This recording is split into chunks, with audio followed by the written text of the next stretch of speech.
Well, it took the Seattle Thunderbirds 40 years of their existence to win their first Western Hockey League championship back in 2017. Now it just took them 6 more years to do it again. But I think you could say that that team kind of established the culture of winning, and Seattle's been winning ever since. And that team that won it back in 2017, I think, will always have a special place in the hearts of T-Birds fans because it was the first team to ever accomplish that feat in the franchise's history. And one of the players from that team is our guest on this edition of the Thunderbirds alumni video series. We welcome in Aaron Hyman. And Aaron, it hasn't been that long, but it has been a while, so it's good to see you. We know we're talking to you from Toronto, where you're going to school, but welcome back via video to Kent and the Accesso Showwear Center. Mm-hmm. It's good to be back. It's been about 7 years. Yeah, it's been a while, so nice to be back. Yeah, let's talk a little bit about what you're doing right now. We mentioned you're at university. You actually went through a name change with your school, didn't you? You started, it was Right. Ryerson University. Now it's Toronto Metropolitan University, but you're playing there at the university and you're studying. What are you studying and how are the studies going so far? Really well. I actually just graduated my undergrad in business management, global management studies, and I'm currently doing the accelerated Masters of Business Administration program right now. So I'll be done hopefully in August, end of August, I'll be finished school. So yeah. And what's the goal after that? After that, I'd like to keep playing. I'm having a pretty good season so far. A few points and just playing really well defensively and offensively too. So, but yeah, I'd like to continue playing after this year is finished. I'd like to keep the dream alive and see where I end up. So yeah. Well, your time in Seattle with the Thunderbirds was brief, but obviously memorable. You played, I think, about 65 games over the course of 2 seasons, but it included that 2017 Ed Chenoweth Cup. Big part of that team. And I'm looking at it and comparing that team to the team that won it last year and the huge trades that Seattle made last year to help the core group they had. And Seattle had a similar core group back then, the Barzels and Colasars and Ethan Bears, but they added to bring in some leadership and some veteran presence and on the back end in particular. And I think that the three trades they made, they acquired you from Calgary. They got Austin Strand came from Red Deer, and I think it was Tyler Adams from Swift Current. Those are the big three trades that Seattle made, which is crazy to think that were the final pieces to that championship team. But did you, when you came to Seattle that year, did you feel that it was a team that was destined to win a Chenoweth Cup? I think when I first got traded, I remember looking at the standings and seeing the Thunderbirds, I think we're in the 8th or 9th seed. At that time, and that was around Christmas time, so I wasn't too sure. But speaking with Russ, who was their GM at the time, he just assured me that the group was a special group and that we were pushing to do something that hasn't been done before in previous years. And I mean, he kind of reiterated the fact that we were at the bottom of the standings at that point, but we were playing some good hockey before I had gotten there. So and then as soon as I got there, I kind of got a good glimpse of what the team was all about. Hardworking group and could move the puck well and score nice goals. So it was definitely cool to be a part of. But I think initially I wasn't too certain of our capabilities yet at the time. So it was a nice surprise. And you'd come from, as we mentioned, Calgary. I mean, that was your hometown. You were playing with your hometown team. So it was probably a bit of a shock to have to leave and come down to Seattle to play. So fortunately, it did work out with that championship. Yeah. Yeah, no, I had been at home basically my whole life. So it was a bit of a change. But my billets were really great, super welcoming, very open. And I had probably the best roommate on the team in Turner Ottenbright. So living with him was pretty great too. We actually still talk to this day. So we're pretty close, keeping in contact. And he made the transition pretty easy for me too. So I was pretty fortunate. Now that team, I know a lot of them still keep in contact. And you mentioned, staying in contact with Turner, but usually you get a championship like that, you probably are a close-knit group. For sure. We're tied for life. I like to think. I think at some point it would be pretty nice to come back for the reunion and see all the guys again. But there's probably about a handful of guys I still talk to pretty regularly that I was pretty close with my time when I was there. So definitely try to keep those lines of communication open because we're tied for life now. Got that championship. What was the most memorable part about that for you? And again, obviously winning the series in Game 6 on the road in Regina in overtime with the Alexander True goal. But I believe you were on the ice right before that goal happened, weren't you? Yeah, I had the assist. Right. Yeah, I just remember that play. I remember it was a controlled breakout. I think I was out there with Strander, and he just moved it across to me in the corner, and I bombed it up to Keegs. Keegs bumped it to Truzy, and then we scored shortly after that. That was overtime winning goal. So, that's probably the most memorable part. I just remember blacking out though after we had scored. Just so much emotion and excitement, and I think the most memorable part was probably the getting off the ice with all the boys, going back to the hotel, and just celebrating as a group was pretty special. So. Yeah, definitely that game 6 against Regina was a special one. Yeah.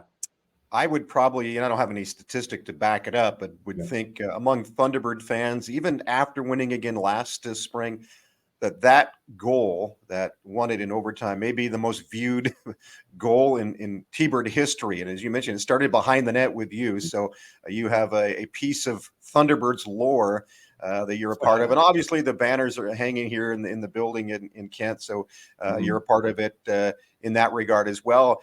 Now, the next year you started the season with Seattle, but you got traded to Regina, and the team that you beat in the final was hosting the Memorial Cup.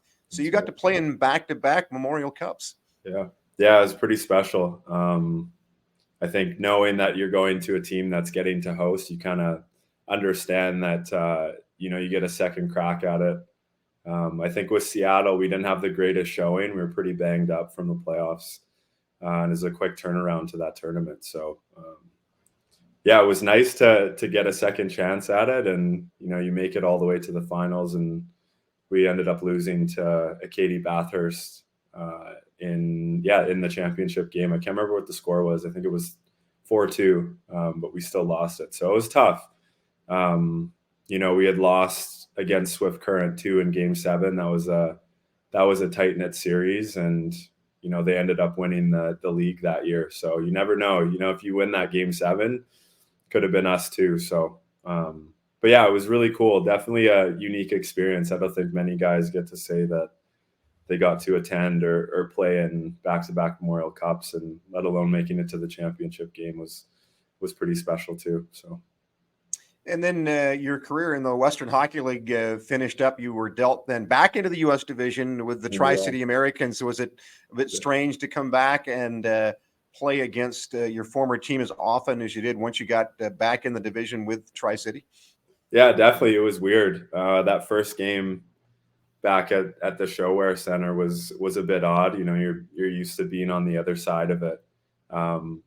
It was pretty strange seeing Matt Odette on the other bench too. It was a bit odd, but just kind of settled in and played my game. But the ShoWare will always be a special place for me. I love coming back to Seattle and seeing familiar faces. And I know Matt Odette's still the coach there, so he helped me a ton too. And when I was there with him when he was our D coach when we won it, so. Definitely a special relationship there, but Seattle will always be home. Well, you're taking advantage, or did take advantage of the Western Hockey League scholarship program to go to university. How did you end up back in Toronto, being from Calgary and the good programs they have there at the University of Calgary and the University of Alberta? How did you end up at what is now, as we mentioned, Toronto Metropolitan University?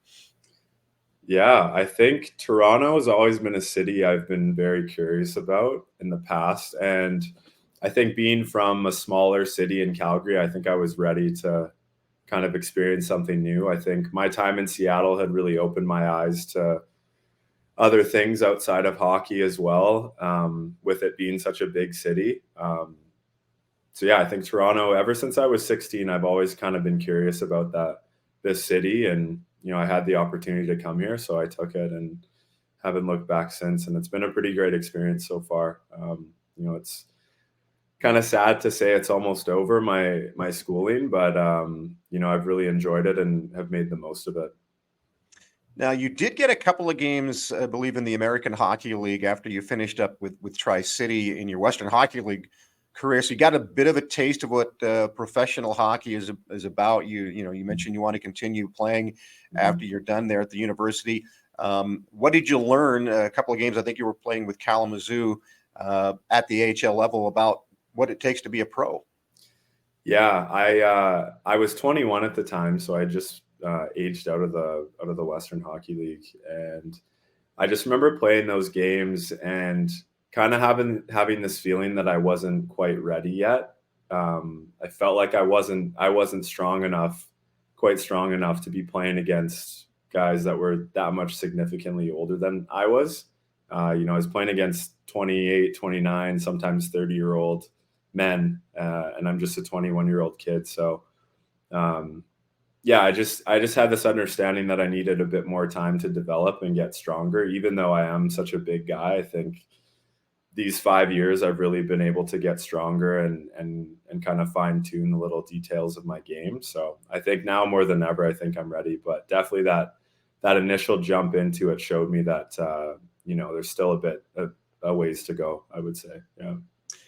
Well, how does it work now for you as you wind up your collegiate career? You have an agent or advisor, I'm sure, and then you got to start looking at opportunities out there in the professional ranks, whether it's here in North America, whether it's overseas, whether you can get the attention of maybe an NHL team that might invite you to a camp. How does that work as you get towards that goal of staying in the game? I think for me, I just try to keep it very simple. I don't try to look too far ahead. I think with that comes being disciplined each day and trying to get better every day. So if I'm able to continue to improve and have the season I'm having continue, I don't think there's any reason why I can't get to that point. But I think I just need to stay focused. I know I'm having a good year, and there's a bit of talk, so that's always good to have. But I think just being focused and really trying to get better each day will get me to that point of playing somewhere that that where the hockey really matters, which is where I want to get back to. And you mentioned staying in touch with your former roommate when you were here with Seattle, and Turner Ottenbright, and he's played professionally. I think he's overseas now. He had been playing in the AHL with the Iowa Wild recently, but he's made a good career in the pro ranks, and I'm sure he's somebody you could lean on. And you've seen a lot of your teammates from that time in Seattle, and even I think with Regina, and probably a few players when you were in Kennewick with the Tri-City Americans go on to play professionally. So there's always those former teammates that you can fall back on for advice when you get to that point where you're going to continue as a professional. Definitely, yeah. Turner's been a guy who's, whenever I have questions about the next level, he's always a guy I'll reach out to, and he's someone who's always willing to answer my questions. We stayed pretty close over the years, and he's in Moscow right now. He's playing for the Kunlun Stars, so he's having a great time there. I know he's really enjoying it. So, yeah, definitely. If I have any questions, I know I got a lot of resources, and Turner and Keegan and Truzy and all those guys. So I'm definitely not shy to reach out. That's for sure. Well, before we wrap this up, just go back to your time here and go off the ice and some of the things that you remember about the Kent area, some of the things that you were able to do away from the game that maybe you miss. You mentioned your billets. If you want to say shout out to them, certainly go ahead and do that. But just some of the things that were familiar with your time here with the T-Birds.